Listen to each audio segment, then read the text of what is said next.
The fall of Earth. The galaxy had always been vast and indifferent to the dreams of those who gazed upon it. For millennia, countless species rose and fell beneath its cold stars, their stories forgotten in the endless march of time. But in the year 2189, humanity stood on the threshold of something extraordinary. They had reached beyond their small blue world and touched the infinite. The Krillian Dominion had ruled the galaxy for over 8,000 years. Their empire stretched across 5,000 star systems, a web of power and control that seemed eternal. They were ancient when humanity first discovered fire. They had conquered 1,000 worlds while humans still painted on cave walls. To the Krillians, dominance was not cruelty. It was simply the natural order of things. First contact came on a bright morning in March. The human colony on Proxima Centauri B detected the incoming vessels. 3 massive ships, each 5 kilometers long, materialized at the edge of the system. Their hulls were dark as obsidian, covered in symbols that seemed to shift and change when observed directly. They did not attack. They simply waited. The United Earth government sent Ambassador Catherine Price to meet them. She was a veteran diplomat, a woman who had negotiated peace between warring nations on Earth. She approached the alien vessels with hope in her heart and an open hand extended in friendship. The Krillians received her aboard their flagship with what seemed like courtesy. High Commander Vorthax greeted her in the reception chamber. He stood nearly 3 meters tall, his body covered in scales that shimmered between deep purple and black. His eyes were like molten gold, burning with an intelligence that had witnessed the birth and death of civilizations. When he spoke, his voice resonated through the chamber like distant thunder. "Humanity," he said, "you have been noticed." For 5 years, the relationship between humanity and the Krillian Dominion remained peaceful. Cultural exchanges were established. Human scientists marveled at Krillian technology while Krillian scholars studied human art and philosophy with genuine interest. Trade routes opened. Human colonies expanded with Krillian guidance. It seemed like the beginning of a golden age. But beneath the surface, something darker was growing. The Krillian High Command watched humanity with increasing concern. They saw how quickly humans learned, how rapidly they adapted and improved every technology they encountered. What took most species centuries to achieve, humans accomplished in decades. The Krillians had seen this pattern before, and it always ended the same way. Commander Sarah Blackwood stood in the observation deck of the ESS Horizon, watching Earth rotate slowly beneath her. She was 42 years old, lean and hard from years of military service.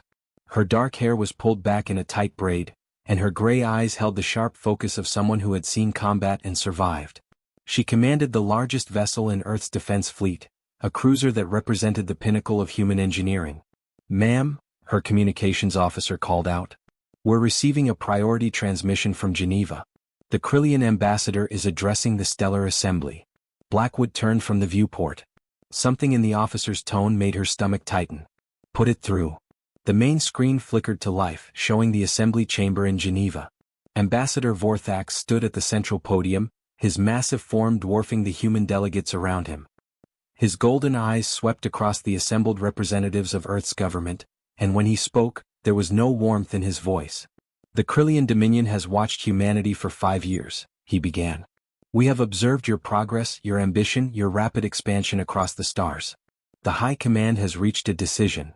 Secretary General Marcus Chin stood, his weathered face showing concern. "Ambassador, what decision?" Vorthax's eyes fixed on him. "Humanity must submit to Dominion authority. You will cease all military development. You will limit your population growth to levels we deem acceptable. You will surrender control of your outer colonies to Dominion oversight. These terms are not negotiable." The chamber erupted in shocked protests. Chin raised his hand for silence, then spoke with careful control. "Ambassador Vorthax, humanity has been a peaceful partner in galactic affairs. We have honored every agreement. Why these demands?" "Because you grow too quickly," Vorthax replied flatly. "Because your species possesses a dangerous combination of intelligence, aggression, and adaptability. Because history has taught us that species like yours become threats if left unchecked." He leaned forward, his scales rippling. "You will submit or you will be corrected." The word, corrected, hung in the air like a death sentence. Chen's face paled, but his voice remained steady. "The people of Earth are free. We will not surrender our sovereignty to anyone regardless of their power or their threats." Vorthax straightened slowly. For a long moment, he simply stared at the Secretary General. Then he nodded once. "So be it. The Dominion has spoken. Humanity has chosen. The consequences are yours to bear. The transmission ended. In the silence that followed, Sarah Blackwood felt her world shift beneath her feet. She had served in 3 wars on Earth before humanity reached the stars. She knew what was coming. She could feel it in her bones. "Sound general quarters," she ordered quietly. "Bring all weapon systems online. Recall all personnel to their stations immediately." Her executive officer, Commander James Park, turned to her with wide eyes. "Ma'am, are we really going to war with the Dominion? They have thousands of ships. We have barely 200. Blackwood's jaw tightened. "We're not going to war, Commander. War implies both sides have a chance to fight." She looked back at Earth, spinning peacefully in the void. "Get me a channel to Fleet Admiral Richardson. Now." But it was already too late. 3 hours after Vorthax's ultimatum, the sensors detected them. Krillian vessels, hundreds of them, emerging from faster-than-light transit at the edge of the solar system. They moved in perfect formation, a wall of dark metal advancing on humanity's home. The Earth Defense Fleet scrambled to intercept. Every available ship launched from orbital stations. Fighters screamed into formation. Defensive satellites activated their weapon systems. 200 human vessels against 500 Krillian warships. The outcome was never in doubt, but humanity would not die quietly. Admiral Richardson's voice crackled across the fleet channel from the ESS Defiance. "All ships, this is Fleet Command. We stand between our home and annihilation. We may not win this battle, but we will make them remember us. For Earth. For humanity. For every soul depending on our courage today." The response echoed across 200 ships. For Earth. The Battle of Terra lasted 8 hours. Human ships fought with desperate valor, throwing everything they had at the advancing Krillian fleet. Commander Blackwood drove the horizon into the thick of combat, her weapons blazing, her crew fighting with the ferocity of cornered animals. They destroyed 12 Krillian vessels before taking critical damage. "Hull breach on decks 7 through 12, the damage control officer shouted. "We're venting atmosphere. Reactor containment failing." Blackwood gripped her command chair as the ship shuddered around her. "Evacuate those decks. Reroute power to forward weapons. If we're going down, we're taking more of them with us." But the Krillian fleet pushed through, accepting their losses with cold calculation. They had the numbers. They had the technology. And they had the ruthlessness to use both without hesitation. One by one human ships fell. The Defiance exploded in a brilliant flash, taking Admiral Richardson and 3,000 crew with it. The orbital defense platforms were systematically destroyed. And then the bombardment began. Krillian dreadnoughts positioned themselves in high orbit and opened fire on Earth itself. Their weapons were not designed to capture or conquer. They were designed to erase. High-energy plasma beams lanced down from the sky, each one carrying enough destructive force to vaporize entire cities in seconds. New York disappeared in a column of white fire. Tokyo followed moments later. London, Beijing, Moscow, Mumbai, Sao Paulo, Lagos. One after another, every major population center on Earth was targeted with methodical precision. The death toll climbed into the billions within the first hour. Dr. James Chin watched from the research station on Mars, his hands pressed against the observation window, tears streaming down his face. He had been born in Shanghai, a city that no longer existed. His parents, his sister, his childhood friends, everyone he had known in his first 20 years of life. All gone. "How many?" he whispered to the technician beside him. The woman's voice broke. "Estimates suggest 7 billion dead. Maybe more. The planet is burning, Dr. Chin. Earth is burning." The bombardment continued for 16 hours. When it finally stopped, Earth was silent. The blue and green jewel that had been humanity's home for 300,000 years was now a scorched sphere wrapped in clouds of ash and smoke. 7 billion people had died. The vast majority of human civilization had been erased in less than a day. The survivors numbered approximately 20 million, scattered across Mars, the moons of Jupiter and Saturn, asteroid mining colonies, and deep space research stations. They watched the death of their homeworld from millions of kilometers away, helpless and broken. Many simply gave up, unable to process the magnitude of the loss. Suicide rates soared in the days following the massacre. But others, a small core of survivors, felt something different rising in their chests. Not grief alone but rage. A cold, patient rage that settled into their bones and would not leave. Among them was Commander Sarah Blackwood, who had survived when the horizon was destroyed, escaping in a life pod. Dr. James Chin, who had lost everything but his mind. Captain Marcus Torres of the mining frigate Vengeance, who had watched his wife and children die on Earth while he worked in the asteroid belt. They gathered on Mars 2 weeks after the massacre, in a bunker complex carved deep beneath Olympus Mons. 73 people, all that remained of Earth's military and scientific leadership.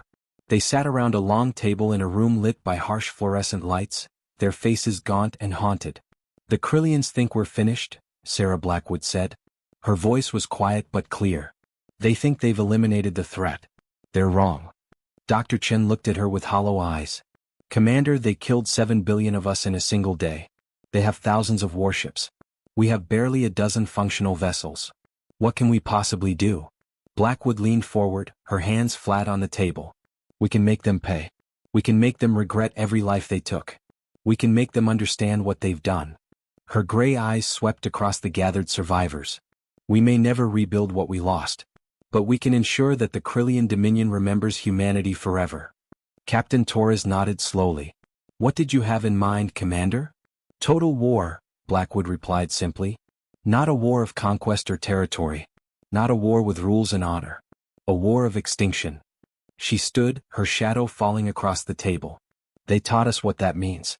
Now we teach them." In that moment, in a buried room beneath an alien world, with the ashes of Earth still cooling in the vacuum of space, Operation Extinction was born. The survivors of humanity made a pact written not in words but in shared understanding. They would rebuild. They would adapt. They would become something the galaxy had never seen before. And then they would show the Krillian Dominion the true meaning of extinction. The meeting adjourned with a simple vote. Unanimous. Every person in that room chose vengeance over survival, chose rage over mourning. They dispersed to their tasks with grim purpose. Dr. Chin to the laboratories, where impossible weapons would be born. Captain Torres to the shipyards, where new vessels would be forged.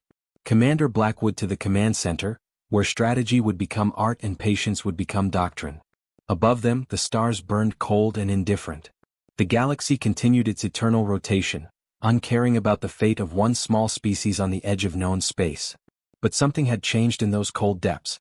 Something dark and patient had been unleashed. Humanity had died on Earth. What rose from those ashes was something different. Something harder. Something that would make the ancient Krillian Dominion learn a lesson it had forgotten over 8 millennia of unchallenged rule. Never underestimate the species you try to exterminate. And never, ever give them time to prepare their revenge. The Ghost War. 15 years passed in silence. The Krillian Dominion celebrated its victory and moved forward. The human correction became another entry in their vast historical archives, filed away with thousands of similar incidents. Schools taught children about the dangerous young species that had refused to submit. Military academies analyzed the battle as a textbook example of efficient threat elimination. High Commander Vorthax received the Star of Dominion, the highest honor the Empire could bestow, and his image was displayed in government buildings across 5,000 worlds.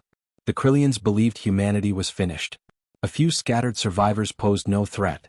Within a generation they would fade into obscurity, another forgotten species among countless others. The Dominion had seen it happen 1,000 times before. This time would be no different. They were catastrophically wrong. Deep in the outer solar system, hidden among the asteroid fields and frozen moons, humanity had not faded. It had transformed. The 20 million survivors had become something the galaxy had never encountered before. They were no longer the peaceful explorers who had first reached the stars. They were weapons forged in the fire of extinction, tempered by grief, sharpened by rage. Commander Sarah Blackwood stood in the command center buried 3 kilometers beneath the surface of Titan. She was 57 years old now, her hair completely gray, her face carved with lines that spoke of sleepless nights and impossible decisions. She no longer resembled the confident officer who had commanded the horizon. She had become something harder, something colder. Her eyes held a darkness that made even her closest allies uncomfortable. Around her, holographic displays showed the results of 15 years of tireless work. The transformation of humanity's remnant was complete. Every resource, every moment, every breath had been devoted to a single purpose, making the Krillian Dominion pay for what it had done. Dr. James Chen entered the command center, moving with the careful precision of someone who spent too much time in laboratories and not enough time sleeping. He was 43 now, his black hair streaked with silver, his eyes hidden behind smart glasses that constantly fed him data. He carried a data pad that glowed with classified information. "Commander," he said quietly, The final tests are complete. All systems are operational. We're ready. Blackwood turned to face him. How many ships? 247 combat vessels. Each one incorporating technology the Krillians have never seen. Quantum stealth drives that make us invisible to their sensors. Adaptive armor that learns and counters their weapons. AI-assisted targeting that processes battlefield data faster than any organic mind. Chen's voice held no pride, only cold satisfaction. We're outnumbered 100 to 1. But we're not fighting their kind of war. Captain Marcus Torres stood nearby, studying a tactical display. He was 51, his face weathered and scarred, his muscular frame still powerful despite the passing years. He commanded the strike force that would lead humanity's first attack. The targets are confirmed? Blackwood nodded. Krillian Outpost Sigma, 7 in the Outer Reach sector. Population, 4,000 military personnel. Strategic value, minimal. But it's isolated, far from any backup. Her voice dropped. It's perfect. Torres met her gaze. Rules of engagement? There are no rules, Blackwood replied flatly. There is no mercy. There is no surrender. We are not going there to fight soldiers, Captain. We are going there to send a message. The strike force departed Titan 3 days later under complete radio silence. 15 ships, each one a masterpiece of human engineering and Krillian nightmares. They moved through space like ghosts, their quantum stealth drives bending sensor waves around them, making them invisible to conventional detection. The journey to Sigma 7 took 2 weeks at sublight speeds. Humanity had learned patience. The Krillian outpost floated in the darkness between stars, a military installation monitoring the outer frontier. Its garrison had grown complacent over the years. Nothing interesting ever happened out here. The war with humanity was ancient history. Most of the soldiers stationed at Sigma 7 had been children when Earth burned. They never saw the attack coming. Human ships materialized without warning, appearing from nowhere like demons from dark space. The first the Krillians knew of their presence was when their communications array exploded. Then their sensor arrays. Then their weapon platforms. All in the space of 30 seconds. Lieutenant Kreshtar was in the command center when the alarms started screaming. He stared at his console in confusion. What's happening? Where are they? I'm not reading anything on sensors. His commander, Colonel Vex Thor, moved to the tactical display. It showed nothing. Empty space where enemies should be. It's impossible. Nothing can hide from Dominion sensors. Nothing. Then the hull breaches began. Human assault teams, wearing armor that made them nearly invisible, cut through airlocks and poured into the station. They moved with terrifying efficiency, clearing corridors and chambers with weapons that fired rounds designed to penetrate Krillian scales.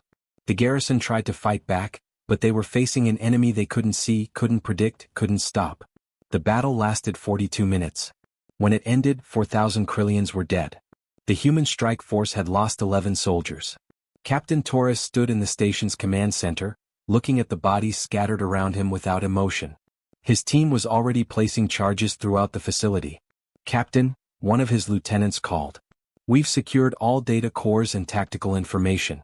Ready to proceed with demolition. Torres nodded. Do it. But first, leave the message. They carved it into the station's hull using plasma torches, letters 10 meters high that would be visible from orbit. The same word in the Krillian language that Vorthax had used 15 years ago, corrected. The human ships vanished as silently as they had arrived.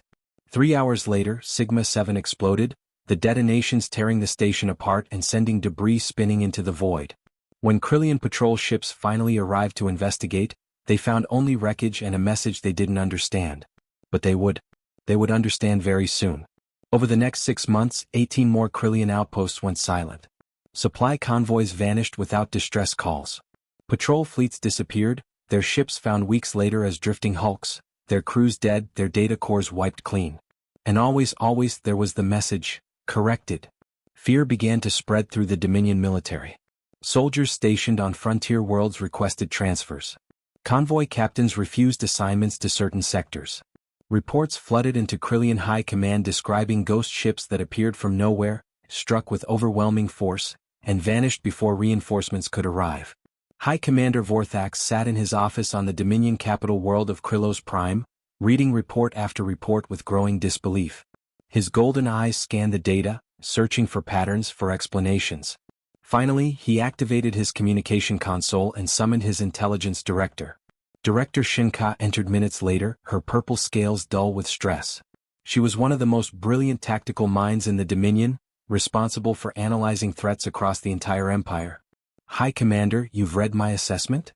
I have, Vorthax replied coldly. You believe these attacks are being conducted by human survivors? There is no other explanation. The tactics, the technology, the psychological warfare. It all points to humanity. Shinka projected a holographic map showing the attack locations. They're hitting us where we're weakest, learning our patrol patterns, exploiting every vulnerability. This is not random terrorism. This is coordinated military action conducted by a sophisticated intelligence network. Vorthax stood, his massive frame towering over the director. The humans were eliminated 15 years ago. We destroyed their homeworld. We killed 7 billion of them. How could a few scattered survivors mount an operation of this scale? Because we underestimated them, Shinka said quietly. We gave them 15 years to prepare, to adapt, to hate us. And they used every moment of that time. She pulled up technical specifications. Commander, look at this recovered weapon fragment from the Sigma-7 attack. The technology is far beyond what humanity possessed before. They've been innovating, evolving, becoming something more dangerous than we imagined possible. For the first time in his long career, Vorthax felt something he had rarely experienced: doubt. What do you recommend? Full military mobilization. Deploy hunter-killer fleets to scour the outer systems. Find their bases and eliminate them before they grow stronger. Shinka's voice hardened. And we must accept the truth, High Commander. We didn't correct humanity. We created something far worse. The Krillian Dominion launched its response. 20 battle groups, each consisting of 50 warships, were dispatched to the frontier regions. Their orders were clear: find the human remnant and destroy them completely. No survivors. No mercy. Finish what should have been finished 15 years ago. But hunting humans proved impossible. Every time Krillian forces arrived at a suspected human base, they found nothing. Empty facilities that had been abandoned weeks earlier. False signals designed to waste time and resources. Traps that destroyed entire scout squadrons. The humans were always one step ahead, always vanishing like smoke before the Dominion's fist could close. And the attacks continued. They escalated. Human forces began targeting larger installations, better defended positions. They struck shipyards, destroying vessels under construction. They hit supply depots, crippling logistics networks. They assassinated high-ranking officers with such precision that Krillian leadership began to fear for their own safety. Dr. Chin watched the progress from his laboratory beneath Europa, monitoring reports as they came in. His team had created weapons the galaxy had never seen. Nanoweapons that could disassemble Krillian vessels at the molecular level. Quantum missiles that existed in superposition until the moment of impact, making them impossible to intercept. Biological agents specifically designed to target Krillian physiology. But his greatest achievement was yet to be deployed. He called it the Omega Protocol, a weapon so devastating that even Commander Blackwood had hesitated when he first presented it. It was a device that could collapse a star into an artificial black hole, destroying everything in the system. Chin had perfected the technology in secret, driven by memories of Shanghai burning beneath alien fire. The turning point came in the Battle of Threshold Station. The Krillians had established a massive military complex on the edge of the Helix Nebula, a fortress that coordinated their counterinsurgency operations. It housed 10,000 soldiers, supported by 30 warships, and was considered impregnable. Commander Blackwood decided to prove them wrong. The human fleet arrived without warning, 200 ships materializing in perfect attack formation. The Krillians scrambled to respond, their warships launching and their defensive systems activating. But they were facing an enemy that had spent 15 years studying their every tactic, learning from every engagement, evolving beyond recognition. The battle was brutal and one-sided. Human ships moved like dancers, their AI-guided systems predicting Krillian maneuvers before they happened. Their weapons cut through Dominion shields as if they weren't there. Their stealth capabilities made them impossible to target effectively. Within 3 hours, 28 Krillian warships were destroyed or disabled. Then humanity deployed something new. Capital ships launched thousands of small drones, each one controlled by networked AI that learned and adapted in real time. The drones swarmed Threshold Station like insects, cutting through its armor, penetrating its interior, hunting down every living being inside with merciless efficiency. Commander Vorketh, the station commander, barricaded himself in the central control room with his remaining officers. He watched on security feeds as his soldiers were systematically hunted and killed by machines that moved too fast, learned too quickly, could not be stopped. When the drones finally breached his sanctum, he activated a final transmission to Krillian High Command. "They're not human anymore," he gasped, blood running from wounds in his chest. "There's something else. Something we created.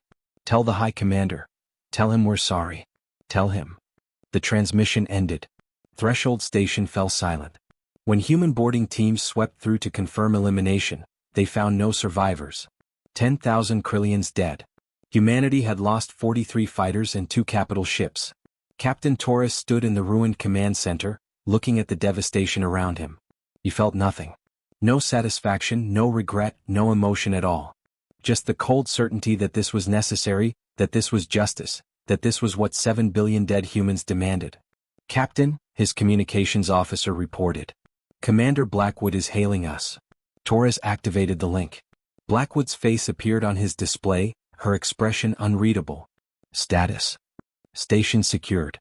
All hostiles eliminated. We're ready to proceed to Phase 2. Blackwood nodded slowly. "Dr. Chin has finalized the Omega Protocol. The Krillian core worlds are now within our reach." She paused, and for just a moment, something almost human flickered in her eyes. "Marcus, once we take this step, there's no going back. We'll be doing to them what they did to us. Are you prepared for that?" Torres thought about his wife, Elena, and his children, Sophia and Miguel.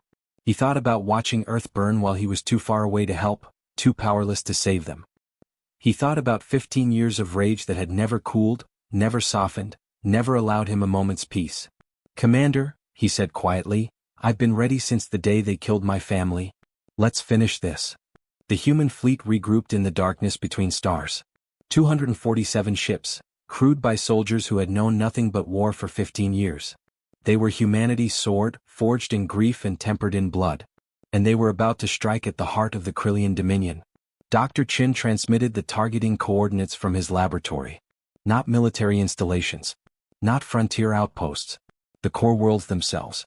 The planets where billions of Krillians lived in safety, believing themselves untouchable, believing the humans were a distant problem being handled by their military. They were about to learn differently. They were about to learn what 7 billion dead humans meant. They were about to learn the true cost of extinction. Commander Sarah Blackwood stood on the bridge of the ESS Retribution, humanity's new flagship. Around her, displays showed the gathered fleet, ready to jump to their targets. She thought about Earth, about the blue oceans and green forests that existed now only in memory. She thought about the billions who had died screaming, who had never had a chance to fight back. "All ships," she broadcast on the fleet channel. "This is Commander Blackwood. 15 years ago, the Krillian Dominion taught us a lesson about power. They showed us what happens when a civilization decides another doesn't deserve to exist. Today we return that lesson. Today we show them the price of genocide. Today we make them understand that humanity remembers everything." She paused, her gray eyes hard as steel. "Operation Extinction enters its final phase. All ships jump on my mark. 3, 1, the mark." The human fleet vanished, disappearing into quantum space. When they emerged, it would be in the heart of Krillian territory. And the Ghost War would become something far more terrible. Something that would make the ancient Dominion learn what it meant to face an enemy that had nothing left to lose and everything to avenge. The galaxy was about to discover that humanity's greatest strength was not its technology or its courage. It was its capacity to remember. To hold on to rage across decades. To turn grief into fuel that burned cold and patient and would never, ever be extinguished until the debt was paid in full. 7 billion lives. The Krillians were about to learn that some debts could never be forgiven.